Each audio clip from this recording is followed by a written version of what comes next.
Tu te souviens de l'émission Parole de femme?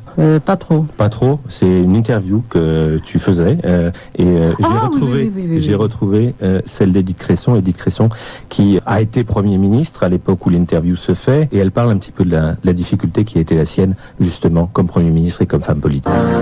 7h46, Parole de femme. Catherine Ney reçoit ce matin Madame Édith Cresson, ancien Premier ministre, commissaire européen. Édith Cresson, bonjour. Bonjour. Madame Cresson, aujourd'hui, est-ce que les blessures que vous aviez eues quand vous faisiez de la politique sont cicatrisées? Quand on fait de la politique, on prend des coups naturellement.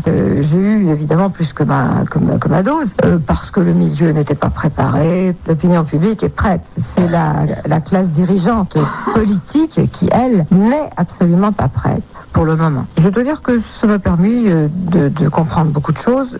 La politique a un très grand avantage, je crois que c'est une des seules activités humaines dans laquelle on voit le fond de la nature humaine. Alors c'est quand même édifiant, instructif, et après tout, on peut en tirer certainement des profits. Elle est un peu dure, Madame Cresson, mais d'une certaine manière, c'est ce qu'elle a ressenti. Le machisme ambiant, il existe toujours aujourd'hui. Est-ce que ce qu'elle a vécu, elle, d'autres aujourd'hui? Elle a vécu un enfer. Mais je vais vous dire, au départ, elle a commencé sur l'idée qu'elle avait été nommée à ce poste, non pas pour des raisons politiques, parce que c'était quand même un peu l'idée de François Mitterrand de faire un coup, mais qu'elle devait cette promotion au fait qu'elle avait très bien connu, vous voyez ce que je veux dire, le président de la République.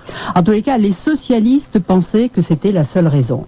Elle avait réussi parce qu'elle était une jolie femme et qu'elle avait été en quelque sorte la favorite. C'était la Pompadour à Matignon, quoi. Et le bébé de show l'a traitée comme telle, et je trouvais ça d'ailleurs très injurieux et très déplacé.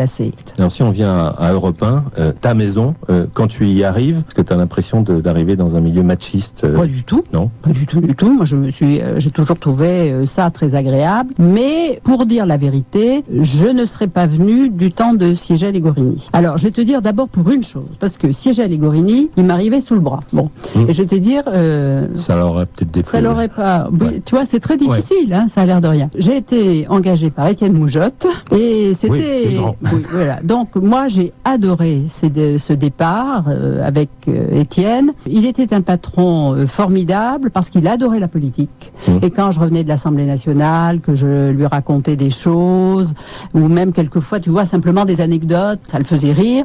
On essayait de voir quel papier on pouvait faire. Donc, en ce sens, il a été très formateur. Tu vois, c'était une autre formation. Mais tu as eu l'impression de permettre l'arrivée après d'autres femmes? Il y avait un verrou qui avait sauté? Ah, moi je crois aussi. Oui.